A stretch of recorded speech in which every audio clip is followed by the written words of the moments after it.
Good morning, good afternoon, good evening, ladies and gentlemen. It's me, whoa, KJ, motherfucking P. Listen, I have a few videos to catch up on. I have been remiss, but there's so much here to cover. There's so much spinning around in my head, and I just don't have the time to record it all.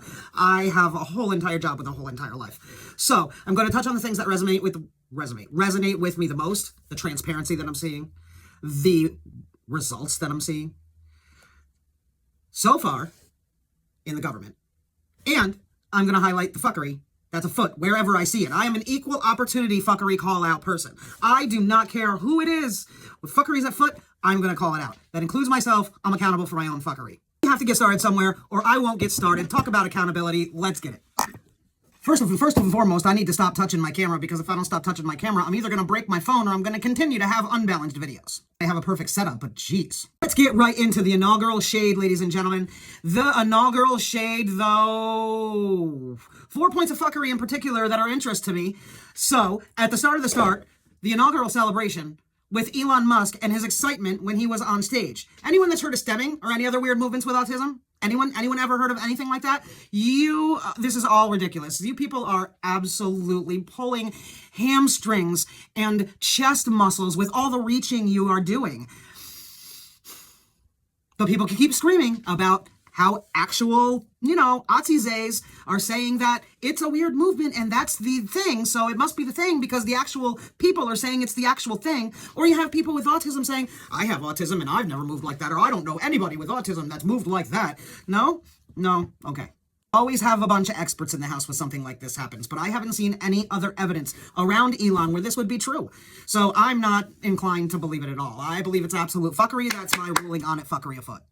Let's talk about Snoop and Nelly being backlash for doing inaugural things. Apparently they can't support a seat or a presidency or anything. Apparently the silent bigotry of free thought is present on the internet and around the fan base of these people without even knowing or caring why they decided to perform at President Trump's inauguration. This is what we're dealing with, ladies and gentlemen. This is what we do now.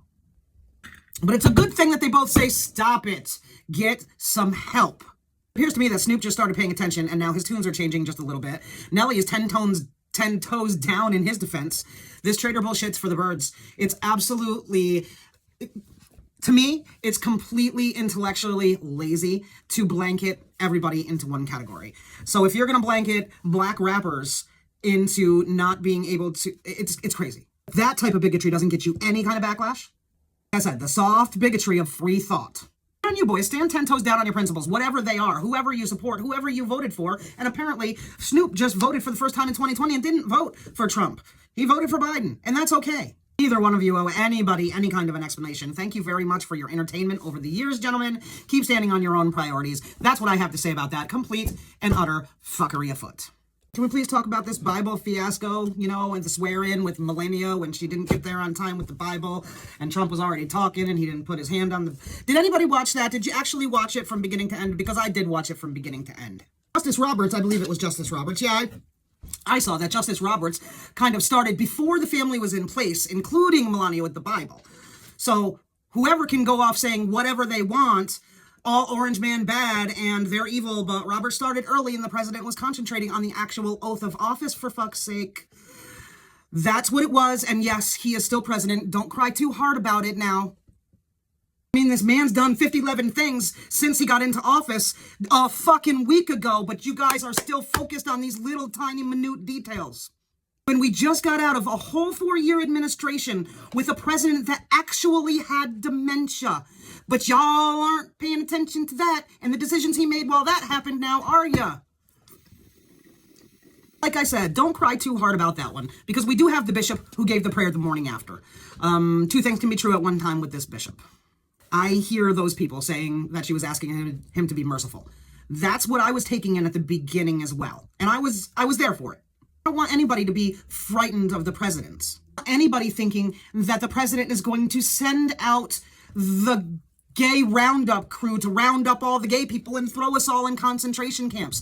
I was scared like that at one point in time. Well, I was being pushed to be scared like that at one point in time, and I don't want people to feel like that again. Here we fucking are, and the mainstream media and people with big platforms are screaming that they're going to throw gays in concentration camps, and they're going to go into schools and take children, and they're going to go into churches and take people that are praying. Calm your tits. Calm your tits for just a minute, all right? I digress. So let me get back. I hear those who are saying she was asking them to be merciful. I understand that. I absolutely feel that to the core of my being. But then I heard her pivot. I heard her pivot, and I heard her focus on Trump as the focus of a sermon that's always meant to be God-centered from the pulpit. And that, ladies and gentlemen, is where I think a lot of people got lost, including the president. That's where most people get lost in life, where religion is concerned, where the hate enters the conversation. Just because she said it with a robe on from a pulpit does not make it loving and God-centered. It didn't land like that. If you listen to the whole thing in context, she pivoted after the whole focus on being merciful. She pivoted to make the focus of the sermon on President Trump. In my opinion, what would have landed much better if she would have started reinforcing God's words around her points of mercy and love and inclusiveness, instead of being very pointed in her speech as to circumvent the person or being that the thing is supposed to be about, which is God, and pointed at Orange Man bad. She got a lot of press and kudos from 1/3 of America. It used to be half of America. I believe it's whittled down to about 1/3 of America, because I think people are waking up in record numbers. So is she wrong for asking him to be merciful and using her platform to do so? I don't think so. But what turned into wrong, in my opinion, was when she pivoted and made it Trump-centered rather than God-centered. With respect and love, everybody is entitled to their own opinion, and that is mine. As always, thank you for spending a few minutes with me today. Make it a beautiful day, and be good to yourselves and each other if you can.